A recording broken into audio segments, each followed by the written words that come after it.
अस्सलाम वालेकुम everyone, hope you are doing well. My name is Danish Iftikhar और हम FA2 का जो टॉपिक आज डिस्कस करने लगे हैं that is very very important और ये आपकी जान नहीं छोड़ेगा जब तक आप अकाउंटिंग जो है वो पढ़ते रहेंगे। इस टॉपिक का नाम है एक्रूवल्स एंड प्री पेमेंट्स। अमूमी तौर के ऊपर इस टॉपिक को हम एक्रूवल्स ही के नाम से जानते हैं। खैर, इसका कंप्लीट नाम जो आपकी बुक में भी लिखा हुआ है वो है एक्रूवल्स एंड प्री पेमेंट, तो इसको हम लोगों ने देखना है।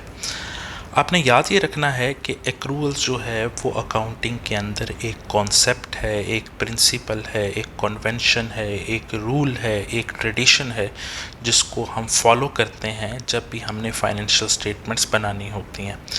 FA1 में हमने डिस्कस किया था कि अकाउंटिंग प्रिंसिपल्स क्यों ज़रूरी होते हैं।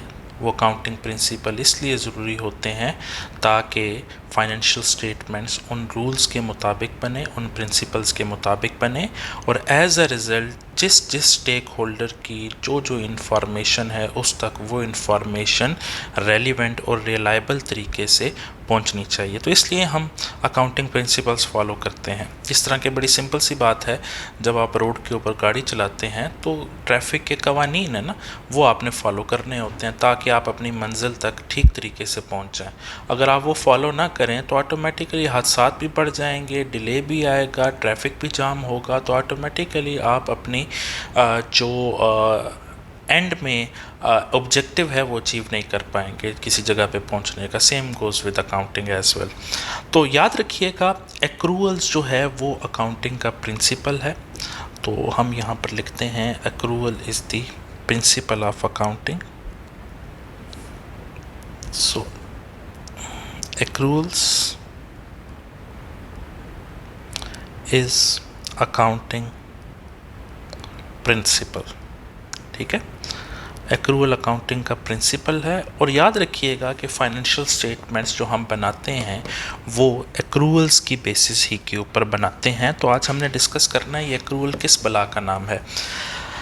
याद रखिएगा कि एक्रूवल्स बेसिकली आपको ख़बर देता है, इंफॉर्मेशन देता है, आपको तरीक़ाकार बताता है कि आपने अपने एक्सपेंसेस और इनकम को कब लिखना है, कहाँ पर, फाइनेंशियल स्टेटमेंट्स में। ठीक है, एक्रूवल्स दो चीज़ों की खबर देता है, क्या कि कब आप अपने एक्सपेंसेस को लिखेंगे फाइनेंशियल स्टेटमेंट्स में। ठीक है, when you are going to write the expenses, और कब आप अपनी इनकम को फाइनेंशियल स्टेटमेंट्स के अंदर लिख पाएंगे। ठीक है, तो एक्रूवल बेसिकली ट्रीटमेंट बताता है एक्सपेंसेस और इनकम का, डिफाइन नहीं करता। एक्सपेंस तो आपको पता है कि क्या होता है, इनकम का भी पता है क्या होता है। तो इसलिए एक्रूवल्स बताता ये है कि कब आपने एक्सपेंस को अपनी फाइनेंशियल स्टेटमेंट्स में लिखना है और कब आपने इनकम को लिखना है। तो इसका मतलब है एक्रूवल्स को दो पार्ट्स में डिवाइड किया जाता है। पहला पार्ट जो है वो एक्सपेंसेस से रिलेटेड है, हम उसको डिस्कस करते हैं कि एक्रूवल हमें एक्सपेंसेस के बारे में क्या कहता है। ठीक है, एक्सपेंसेस, एक्रूवल क्या कहता है एक्सपेंसेस के बारे में कि कब हमने अपने एक्सपेंसेस को रिकॉर्ड कर देना है SOPL में। SOPL से मुराद क्या है, प्रॉफिट एंड लॉस में। ठीक है, तो एक्रूवल एक्सपेंस के बारे में कहता है an expense should be recorded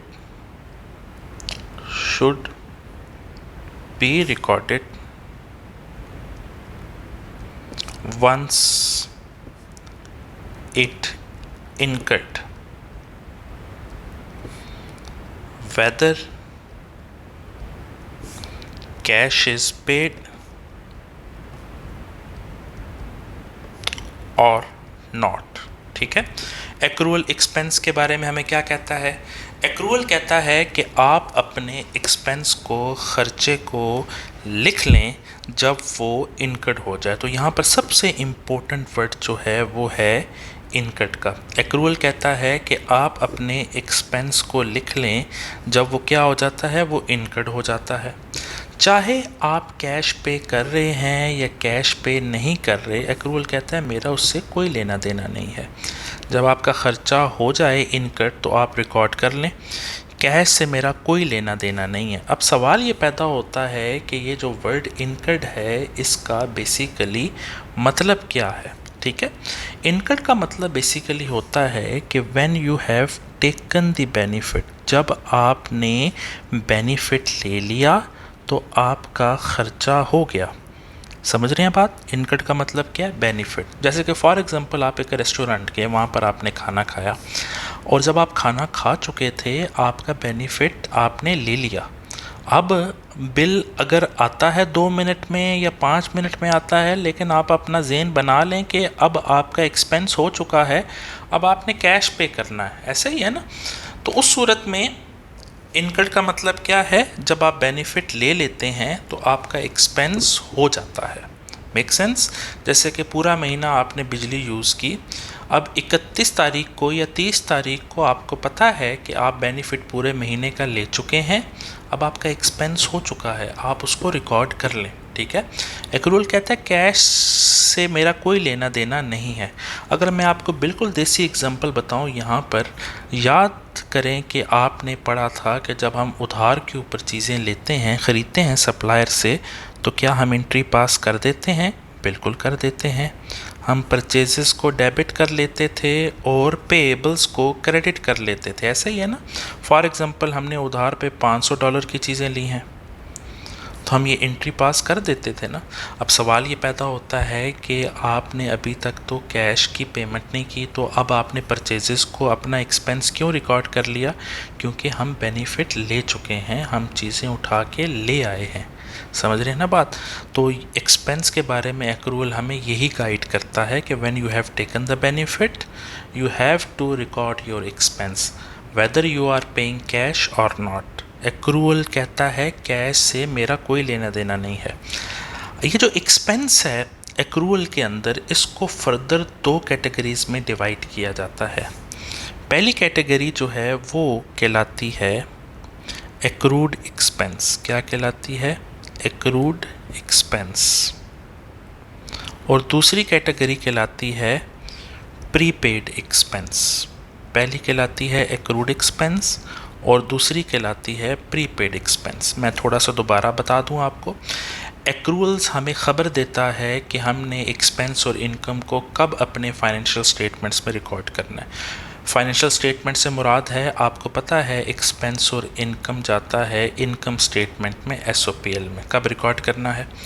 अब हम पहला एलिमेंट पढ़ रहे हैं एक्सपेंस के बारे में। एक्सपेंस के बारे में वो कहता है कि जब आप बेनिफिट ले लें आप अपना ख़र्चा रिकॉर्ड कर दें, चाहे आप कैश पे कर रहे कि नहीं कर रहे। अब एक्सपेंस को फर्दर 2 कैटेगरीज में डिवाइड किया जाता है, एक एक्रूड एक्सपेंस और एक प्रीपेड एक्सपेंस। ठीक है। तो सबसे पहले हम डिस्कस करते हैं कि ये एक्रूड एक्सपेंस क्या है। ठीक है। This is your accrued expense. चलें जी, मैं आपको एक ऐसी एग्जांपल दूंगा कि जो मैं F3 में भी जाके एज़ इट इज़ रिपीट करूंगा ताकि आपके दिमाग में ये कॉन्सेप्ट अच्छे तरीके से डाइजेस्ट हो जाए। ठीक है। फॉर एग्ज़ाम्पल एज्यूम करते हैं कि हम लोगों ने क्या किया, हम लोगों ने घर किराए के ऊपर लिया। ठीक है। हम लोगों ने घर किराए के ऊपर लिया। कब लिया? 1 नवंबर को, और लिया 31 दिसंबर तक। ठीक है। 2 महीने के लिए हम लोगों ने घर किराए के ऊपर ले लिया। अब हमारा एक्सपेंस होना ना, इसलिए हमने घर किराए के ऊपर लिया, जो कि किराया हमारा एक्सपेंस है। और हमने ये कहा कि हम हर महीने का किराया 10,000 आपको पे करेंगे। ठीक है। और 31 दिसंबर को हमारी फाइनेंशियल स्टेटमेंट्स क्लोज़ होनी है, मतलब हमारे अकाउंटिंग पीरियड का क्लोज़ होना है। तो 31 दिसंबर हमारी रिपोर्टिंग डेट है। रिपोर्टिंग डेट का मतलब होता है कि वो तारीख जिस तारीख को फाइनेंशियल स्टेटमेंट्स बनती हैं। ठीक है। 1 नवंबर को हमने घर किराए के ऊपर लिया और 2 महीने के लिए हमने कहा कि हर महीने का 10,000 हम आपको पे करेंगे। लैंडलॉर्ड से बात हुई, उसने कहा जी ठीक है। अब फॉर एग्ज़ाम्पल हम 1 नवंबर से घर में रहना स्टार्ट हुए, आज 30 नवंबर आ गई है। 30 नवंबर लैंडलॉर्ड हमारे पास आया और फॉर एग्ज़ाम्पल ये 2024 है। लैंडलॉर्ड ने कहा कि जनाब 1 महीना गुजर चुका है। हमने कहा जी बिल्कुल गुजर गया, आज 30 नवंबर है, पूरा 1 महीना हो गया। 1 नवंबर को कर लिया था उसने कहा जी मुझे किराया दें 1 महीने का 10,000। हमने कहा ठीक है जी। हमने एंट्री पास कर दी, रेंट एक्सपेंस को हमने डेबिट किया 10,000 और किराया उसको दे दिया कैश की फॉर्म में, तो 10,000 हमारा क्रेडिट हो गया। ठीक है, ये तो बड़ा सिंपल सा सिनेरियो था, इसमें कोई एक्रूवल्स की बात ही नहीं हुई। ठीक है, 1 महीने बाद वो आया, उसने हमसे पैसे मांगे, हमने उसको पकड़ा दिए, क्योंकि हम बेनिफिट भी तो ले चुके हैं ना, पूरे महीने का हमारा खर्चा तो हो चुका है, बेनिफिट पूरे महीने का गुजार लिया ना, 30 नवंबर पे खड़े हैं, तो हमने एक्सपेंस को डेबिट कर दिया। ठीक है, चलें जी, 1 महीने का खाता क्लोज हो गया। अब आते हैं 31 दिसंबर के ऊपर। 31 दिसंबर के ऊपर वो जो लैंडलॉर्ड है वो दोबारा हमारे पास आया और उसने कहा कि भाईजान 31 दिसंबर हो गई है, आज पूरा महीना आपने और रह लिया है, हमें किराया पे कर दें 10,000। हमने उसे कहा कि यार मसला ये है कि हमारी अकाउंटिंग का क्लोजर है, अकाउंटिंग से मुराद रिपोर्टिंग डेट है, बिज़नेस की बुक्स क्लोज होने वाली हैं, हम कैश को बेसिकली सॉर्ट आउट कर रहे हैं, कैश को हमने शो करना है ज़्यादा फॉर्म में, तो अगर आप मेहरबानी फरमा के 1-2 दिन हमें दे दें तो हम ये दिसंबर का किराया आपको 2 जनवरी को अदा कर देंगे।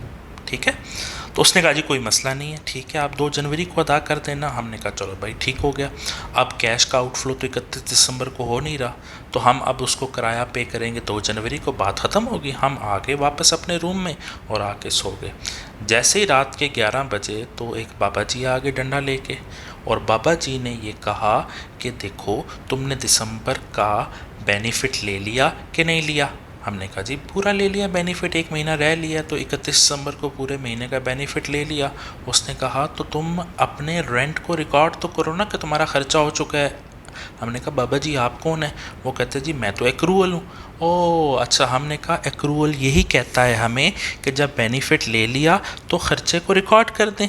तो देखें हम रेंट एक्सपेंस को रिकॉर्ड करेंगे। बाबा जी तो बिल्कुल ठीक कह रहे हैं, क्योंकि हमने एक्सपेंस के बारे में यही पढ़ा है कि जब आप बेनिफिट ले लें तो आप एक्सपेंस को रिकॉर्ड कर दें। तो हमने रेंट एक्सपेंस को डेबिट कर दिया। हमने बाबा जी से पूछा मसला ये आ रहा है बाबा जी, हम कैश तो नहीं पे कर रहे, कैश तो 2 दिन बाद पे करना है।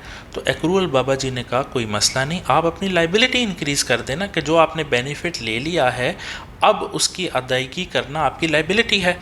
अब हम अपनी लाइबिलिटी इंक्रीज़ करेंगे। ठीक है, अब हम अगर पेएबल लिखते हैं तो वो हमारी लाइबिलिटी, बात बिल्कुल ठीक है, लेकिन पेएबल एक्सक्लूसिवली उन लोगों के लिए वर्ड यूज़ होता है जिनसे हमने उधार पे चीज़ें ली हों, परचेजेस ली हों, तो हम पेएबल नहीं लिख सकते। हाँ, समझाने के लिए मैं आपको पेएबल का वर्ड लिखवा सकता हूँ, लेकिन दर हकीकत पेएबल उन लोगों के लिए लिखा जाता है, सप्लायर के लिए, जिनसे हमने उधार पे चीज़ें लिया। अब इनसे तो हमने उधार पे चीज़ें नहीं ली, घर लिया किराए के ऊपर, तो लिहाजा हमने जो लाइबिलिटी इंक्रीज़ करनी है उसका नाम होगा एक्रूड एक्सपेंस। ठीक है, एक्रूड एक्सपेंस की नेचर क्या है?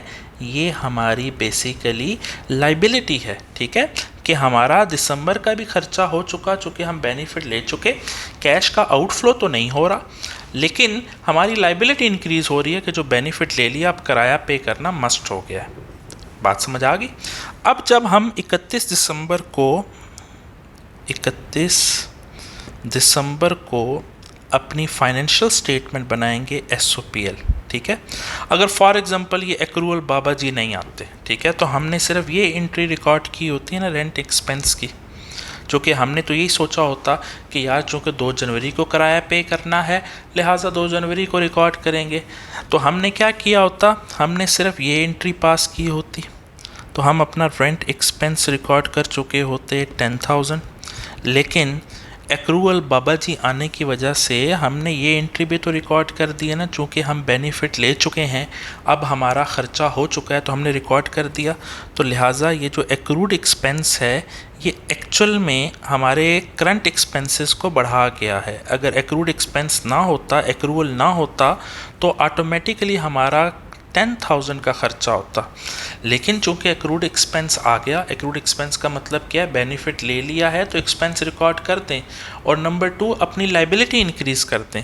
तो इसकी वजह से हमारा करंट एक्सपेंस बढ़ गया। 10,000 रिकॉर्ड करना था ना नवंबर का सिर्फ, लेकिन हमने दिसंबर का भी रिकॉर्ड कर दिया, तो हमारा टोटल एक्सपेंस कितना चला गया? 20,000 चला गया। अब अगर बैलेंस शीट की बात की जाए तो बैलेंस शीट में क्या जाएगा, ज़ाहिर है एक्रूड एक्सपेंस हमारी लाइबिलिटी है, एक्रूड एक्सपेंस लाइबिलिटी है, it's our liability and it goes to statement of financial position. ठीक है, बैलेंस शीट में हमारी लाइबिलिटी शो हो जाएगी। मेक सेंस, समझ आ गई बात की। अच्छा, तो अब आपने याद ये रखना है कि एक्रूड एक्सपेंस की वजह से हमारे जो करंट एक्सपेंसेस हैं, सी से मुराद करंट एक्सपेंसेस, वो बढ़ जाते हैं। नंबर 2, एक्रूड एक्सपेंस हमारी लाइबिलिटी है, इसका बैलेंस क्या होता है, क्रेडिट होता है, it is treated as our liability. अगर आप मुझसे ये पूछें कि सर अब मसला ये आएगा कि 2 जनवरी को तो कैश पे करना है, तो फिर क्या एंट्री होगी 2 जनवरी 2025 को, 2 जनवरी 2025। देखें 2 जनवरी को जब हम रेंट पे करेंगे, दोबारा तो एक्सपेंस दिसंबर का रिकॉर्ड नहीं करेंगे ना, दिसंबर का किराया दिसंबर में हम ये देखें ना, ये रिकॉर्ड कर चुके हैं। अब हम अपनी लाइबिलिटी ख़त्म करेंगे कि वो जो लाइबिलिटी बढ़ाई थी तो वो लाइबिलिटी कम होगी, लाइबिलिटी जब कम होती है तो डेबिट करते हैं, तो डेबिट होगी लाइबिलिटी एक्रूड एक्सपेंस के नाम से, और हमारे पास से कैश का आउटफ्लो हो गया, कैश को क्रेडिट कर देंगे। मेक सेंस, तो इस तरह खाता क्लोज हो जाएगा। पिछले साल का जो दिसंबर का था, दोबारा दिसंबर का एक्सपेंस तो रिकॉर्ड नहीं किया ना, एक्रूड एक्सपेंस तो हमने अपनी लाइबिलिटी को कम किया, basically we have reduced our liability. Make sense. चलें जी, इसी एक्सपेंस के अंदर जो हमारा दूसरा कॉन्सेप्ट है, उस कॉन्सेप्ट का नाम है प्रीपेड एक्सपेंस। क्या है, प्रीपेड। मैं इसको ना डिफरेंट लिख लेता हूँ, ब्लू के साथ लिख लेता हूँ ताकि ये मेन हेडिंग ही नज़र आए। Prepaid expense, prepaid expense. Okay, prepaid expense को भी समझने के लिए मैं दोबारा वही एग्जांपल आपके सामने कोट करूंगा ताकि आपके लिए आसान हो जाए। तो मैं इसी एग्जांपल को एज इट इज़ उठा के उधर लेके जा रहा हूँ। ठीक है, चलें जी। 1 नवंबर को जी हमने घर किराए के ऊपर लिया, 2 महीनों के लिए हमने कहा कि हम रहेंगे आपके घर में। 1 नवंबर से लेके 31 दिसंबर, और पर मंथ किराया जो है वो 10,000 तय हुआ। 31 दिसंबर हमारी रिपोर्टिंग डेट है, और ये जो साल है हमने कहा एज्यूम करते हैं ये 2024 का साल है। Make sense. अब 30 नवंबर को वो जो लैंडलॉर्ड है वो आ गया हमारे घर और उसने कहा कि पे मी द रेंट। हमने कहा जी ठीक है, हमने रेंट एक्सपेंस को डेबिट किया, ठीक है, और क्रेडिट कर दिया कैश को, और 10,000 से रेंट एक्सपेंस को डेबिट किया, कैश को क्रेडिट कर दिया 10,000 से, कोई मसला नहीं। ठीक है, जितना कैश था हमने पे कर दिया, और चूँकि बेनिफिट ले चुके थे हमने एक्सपेंस को डेबिट कर दिया। अब आज आ गई है 31 दिसंबर। ठीक है, क्या आ गई है, 31 दिसंबर 2024। वो दोबारा हमारे घर आया, उसने कहा जी दिसंबर का किराया अदा कर दे, महीना गुजर चुका, आपने बेनिफिट ले लिया। हमने कहा ठीक है जी, हम कैश लेके आते हैं।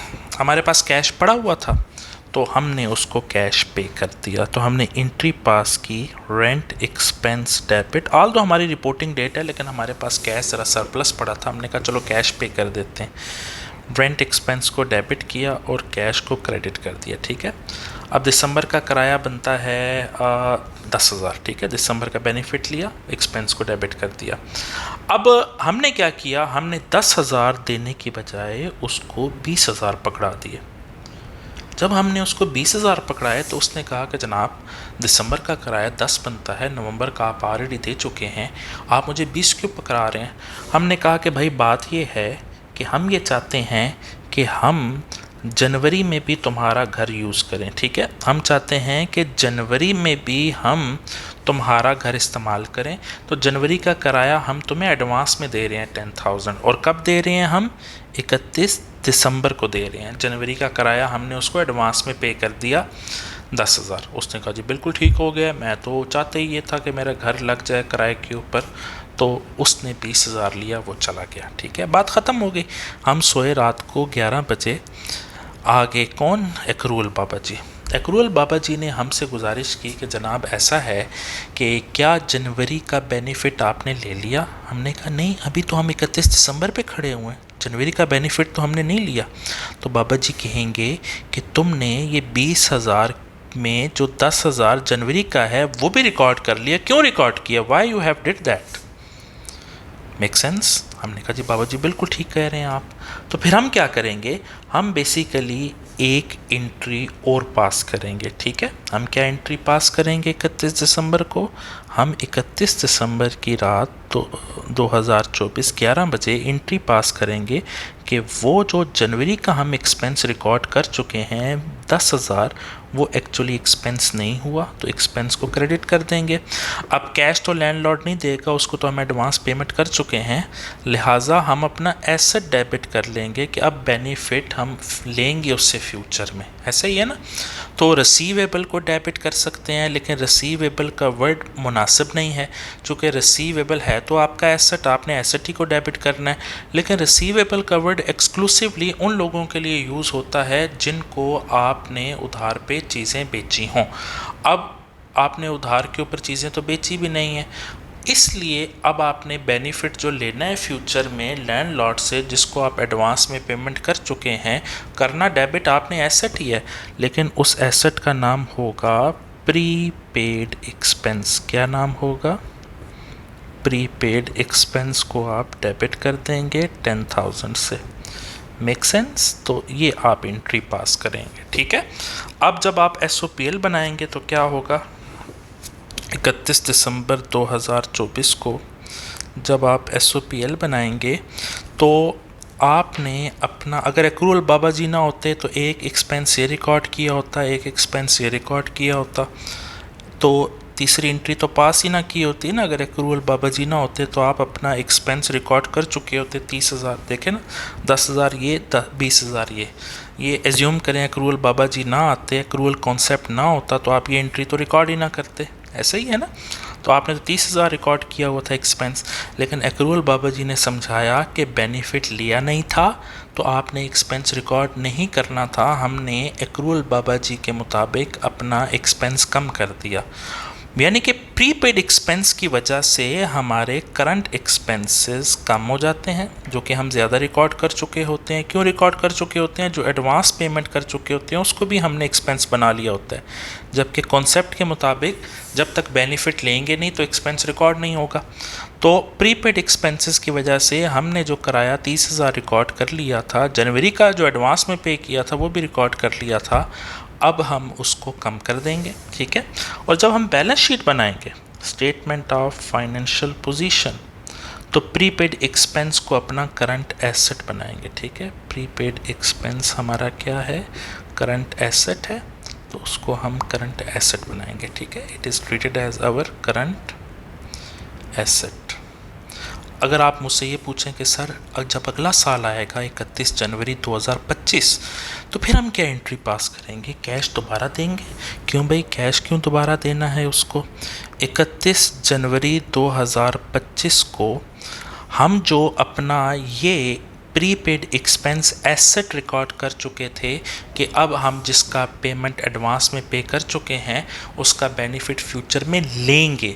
अब 31 जनवरी को जब बेनिफिट हम ले चुकेंगे तो हम अपना एसेट कम कर लेंगे या ख़त्म कर लेंगे प्रीपेड एक्सपेंस के नाम से, और अब चूँकि बेनिफिट ले लिया है जनवरी का तो अब रेंट एक्सपेंस को हम रिकॉर्ड कर लेंगे, डेबिट कर लेंगे। Make sense? तो ये आपका प्रीपेड एक्सपेंस का कॉन्सेप्ट है। प्रीपेड एक्सपेंसेस की वजह से आपने याद रखना है कि आपके जो करंट एक्सपेंसेस होते हैं वो कम हो जाते हैं। क्यों? क्योंकि आप एडवांस पेमेंट को भी एक्सपेंस बना चुके होते हैं, और प्रीपेड एक्सपेंस की नेचर क्या है? ये आपका एसेट है, तो इसका बैलेंस क्या होगा? इसका बैलेंस डेबिट होगा प्रीपेड एक्सपेंस का। Make sense?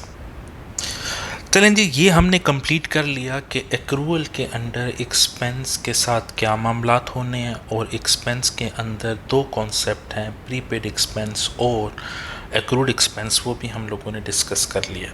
अब हम आते हैं दूसरे एलिमेंट के ऊपर, और दूसरा एलिमेंट है हमारा कि एक्रूअल हमें क्या कहता है कि कब आप लोगों ने अपनी इनकम को रिकॉर्ड करना है। इनकम, ओके जी, हम इनकम को डिफ़ाइन नहीं करने लगे, हम एक्रूअल के मुताबिक इनकम के ट्रीटमेंट को लिखने लगे हैं कि इनकम के बारे में एक्रूअल हमें क्या कहता है। देखें जी, इनकम के बारे में एक्रूअल हमें ये कहता है कि एन इनकम, कि आप अपनी इनकम को शुड बी रिकॉर्डेड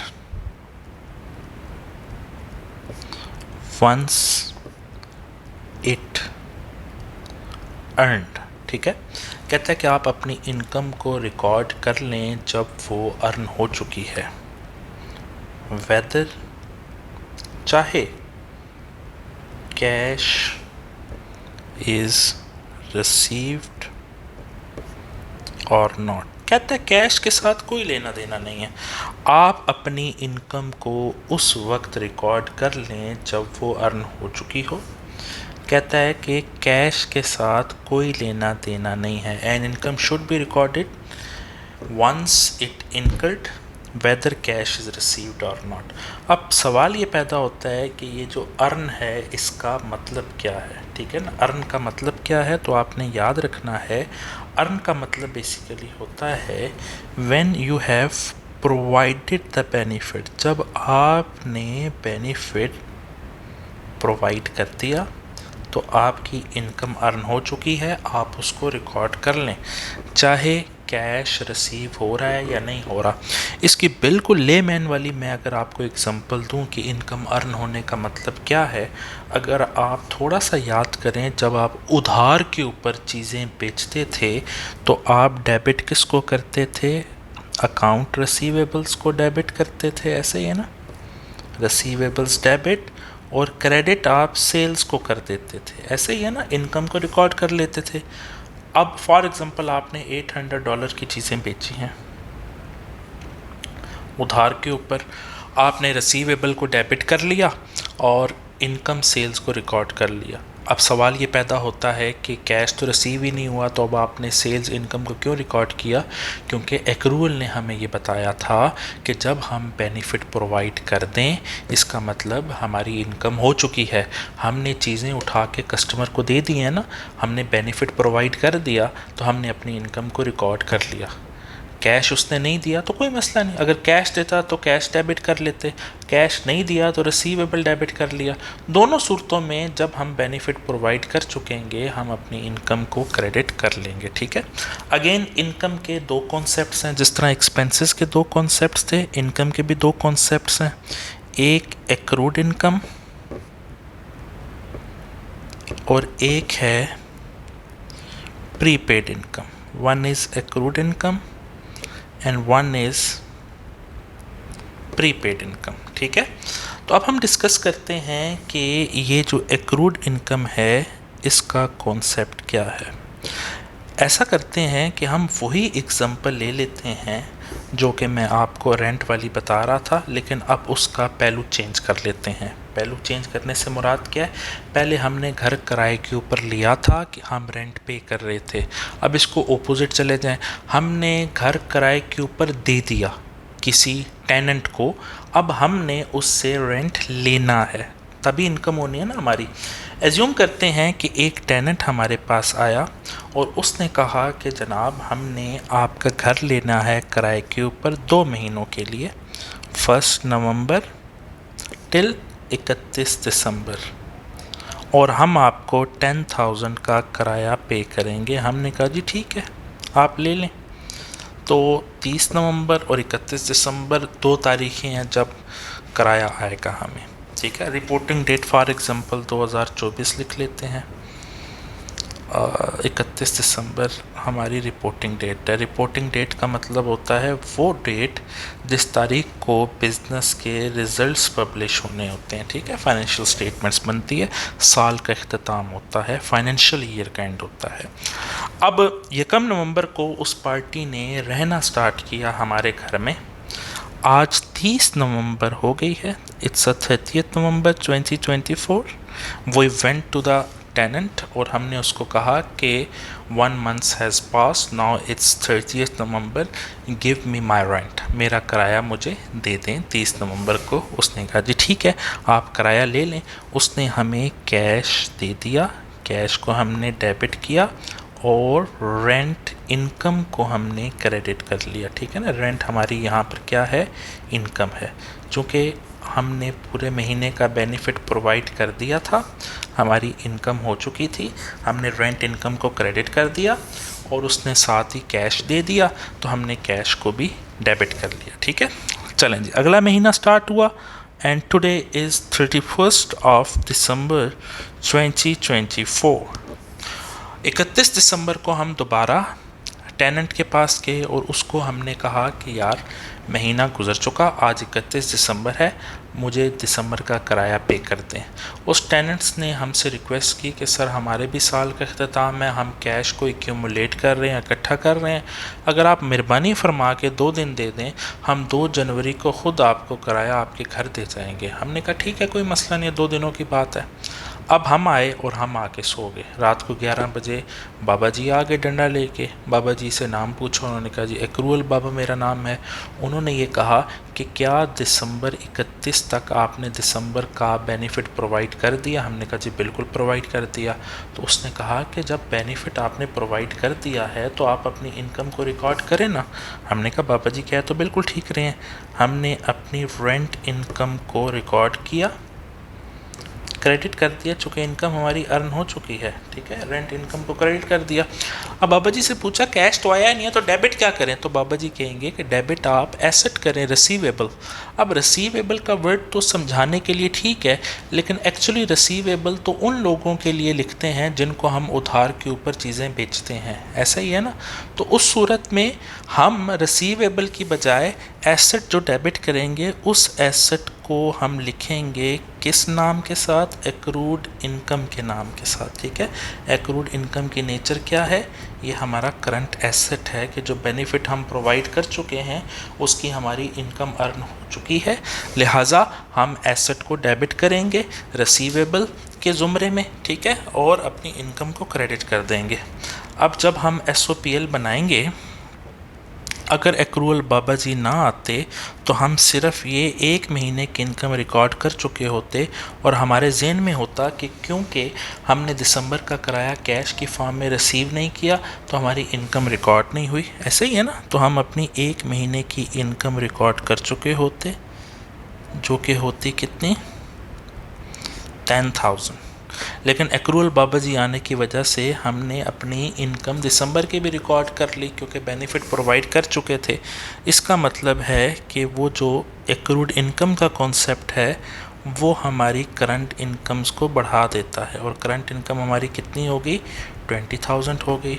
और बैलेंस शीट में हम एक्रूड इनकम को रिकॉर्ड करेंगे एज अ करंट एसेट, कि वो जो बेनिफिट प्रोवाइड कर चुके हैं हम, उसका बेनिफिट हमने पैसे लेने हैं फ्यूचर में, तो it is treated as our current expense asset, ठीक है, it is our current asset. Make sense. अब याद आपने रखना है क्रूड इनकम की वजह से हमारी करंट इनकम्स बढ़ जाती हैं, क्योंकि दिसंबर का भी तो हमने इनकम रिकॉर्ड कर दी थी ना, बेशक हमें किराया नहीं मिल रहा था, हमने रेंट इनकम को क्रेडिट करके एसेट को डेबिट कर लिया था। और एक्रूड इनकम की नेचर क्या है, वो हमारा एसेट है, तो एसेट का बैलेंस क्या होता है, डेबिट होता है। Make sense. चलें दूसरे और आखिरी एलिमेंट के ऊपर चलते हैं। दूसरा एलिमेंट है इनकम के अंदर, दूसरा कॉन्सेप्ट है इनकम के अंदर, उसका नाम है प्रीपेड इनकम, ठीक है, प्रीपेड इनकम। इसको हम डेफर्ड इनकम के नाम से भी पुकारेंगे और अर्नड इनकम के नाम से भी पुकारेंगे। ठीक है, मैं 2 नाम लिख देता हूँ, आप अपने लिए याद रखें। Prepaid income, unearned income, deferred income, तीनों एक ही चीज़ें हैं। ठीक है, अगेन वही एग्जांपल मैं ऐसा करता हूँ, उठा के नीचे पेस्ट करता हूँ और फिर उसी को आगे लेके चलते हैं। चलें जी, हमने घर किराए के ऊपर दिया 1 नवंबर से लेके 31 दिसंबर तक 2 महीनों का किराया पर मंथ 10,000 तय हो गया। ठीक है, रिपोर्टिंग डेट 31 दिसंबर 2024 है। अब 30 नवंबर आई है और 30 नवंबर को हम चले गए टेनेंट के पास, 30 नवंबर को हम चले गए किराएदार के पास, उसको कहा कि यार 30 नवंबर हो गई है, पूरा महीना गुजर चुका, पैसे दे दो। उसने कहा जी ठीक है, आप ले जाएं। कैश को हम डेबिट करेंगे 10,000 नवंबर का किराया, और रेंट इनकम को क्रेडिट कर देंगे 10,000 से। ठीक है, इनकम हमारी अर्न हो चुकी थी तो 10,000 से रेंट इनकम को क्रेडिट कर देंगे। Make sense? अच्छा, महीना अगला आ गया और 31 दिसंबर आ गई, 31 दिसंबर 2024। 31 दिसंबर को दोबारा हम उसके पास गए और हमने कहा कि यार ऐसा है कि आज 31 दिसंबर है और दिसंबर का महीना गुजर चुका, काइंडली किराया पे कर दें। उसने कहा जी मेरे पास कैश पड़ा हुआ है सरप्लस की फॉर्म में, आप कैश ले जाएं। उसने हमें कैश दिया, हमने एंट्री पास कर दी, कैश को हमने डेबिट कर दिया और रेंट इनकम को हमने क्रेडिट कर दिया। ठीक है, उसने हमें कैश दिया, हमने कैश को डेबिट करके रेंट इनकम को क्रेडिट कर दिया। उसने हमें कैश 20,000 दिया। ठीक है, हमने भी एंट्री 20,000 की पास कर दी। जब हमने काउंट किया तो कैश तो 20,000 निकला और एंट्री भी 20,000 की पास हुई। हमने उसको कहा कि यार ऐसा है, दिसंबर का तो रेंट बनता है 10,000, तुमने 20 दे दी है। उसने कहा कि बेसिकली सर बात ये है कि मैं ये चाहता हूँ कि मैं जनवरी भी आपके इसी घर में रहूँ, तो मैंने जनवरी का किराया आपको एडवांस में 10,000 पे कर दिया। ठीक है, हमने कहा चलो अच्छी बात है, हमने तो घर इसी मकसद के लिए लिया हुआ है कि रेंट पे लगे, तो ठीक है आपने एडवांस में पे कर दिया तो कोई मसला नहीं। हमने कैश उसे 20,000 पकड़ा, आ गए घर वापस और आके सो गए। रात को 11 बजे आ गए। कौन? रात को 11 बजे आ गए जी हमारे पास बाबा जी, और बाबा जी ने डंडा पकड़ा हुआ था और कहा जी मेरा नाम है क्या? एक्रूअल। हमने कहा बाबा जी फरमाएं क्या बात है? बाबा जी ने कहा कि मसला ये आ रहा है कि दिसंबर का बेनिफिट तो प्रोवाइड कर चुके हो, तो 10,000 का तो तुमने रेंट दिसंबर का ठीक रिकॉर्ड किया, लेकिन अब चूंकि तुमने जनवरी का भी कैश में एडवांस ले लिया लेकिन जनवरी का बेनिफिट प्रोवाइड नहीं किया, तुमने जनवरी की भी इनकम बना ली है दिसंबर में, रेंट इनकम। देखे ना, आपने रेंट इनकम को 20 से ना क्रेडिट किया, 10 तो आपकी दिसंबर की बनती थी, वो ठीक है। फिर जनवरी की जो आपने एडवांस में ली है वो भी आप रिकॉर्ड कर चुके हैं, तो आपने गलत किया ना। हमने कहा जी बिल्कुल ठीक है, आप कह रहे हैं हमने गलत किया। तो बाबा जी कहेंगे इसकी एडजस्टमेंट करें। एडजस्टमेंट करने का मतलब होता है एडिशन या सब्ट्रैक्शन। तो हम रेंट इनकम जो कि रिकॉर्ड कर चुके थे जनवरी की दिसंबर में, उसको कम करेंगे 10,000 से। इनकम जब डेबिट होती है तो कम होती है। कैश तो अब हम नहीं दे सकते ना उस पार्टी को, कैश तो हम एडवांस में ले आए, अच्छा हो गया। अब हम अपनी लाइबिलिटी इंक्रीज़ करेंगे कि अब बेनिफिट प्रोवाइड करना हमारी लाइबिलिटी है, चूँकि एडवांस में हम पैसे पकड़ चुके हैं। उस लाइबिलिटी को पेबल के नाम से नहीं लिखेंगे, क्योंकि पेबल का नाम तो एक्सक्लूसिवली उन लोगों के लिए यूज़ होता है जिनको हम उधार से चीज़ें ख़रीदते हैं, इसलिए हम उसका नाम लिखेंगे लाइबिलिटी का अनअर्न्ड इनकम। अनअर्न्ड इनकम का मतलब क्या है कि हमने जो एडवांस में पैसे पकड़ लिए हैं, अभी बेनिफिट प्रोवाइड नहीं किया, वो हमारी लाइबिलिटी है और उस लाइबिलिटी का नाम अनअर्न्ड इनकम है। जब हम SOPL बनाएंगे, अगर ये एक्रूअल बाबा जी ना आते तो हम अपनी रेंट इनकम 30,000 रिकॉर्ड कर चुके होते। ऐसा ही है ना, अगर एक्रूअल बाबा जी ना आते तो हम ये एंट्री पास ना करते, हम सिर्फ ये 2 एंट्री पास करते और अपनी इनकम को 30,000 रिकॉर्ड कर चुके होते। ऐसा ही है ना, लेकिन एक्रूअल बाबा जी आने की वजह से हमने क्या किया, हमने अनअर्न्ड इनकम की एडजस्टिंग एंट्री पास की और अपनी इनकम को कम कर दिया। ठीक है, तो अनअर्न्ड इनकम की वजह से हमारी करंट इनकम कम हो चुकी होती हैं, या हो जाती हैं, क्योंकि जो एडवांस में पैसे पकड़े होते हैं हम उसको भी इनकम रिकॉर्ड कर चुके होते हैं, लेकिन जब रिकंसाइल कर रहे होते हैं साल के आखिर में तो उनको ही एडजस्टमेंट करते हैं, हम ठीक करते हैं।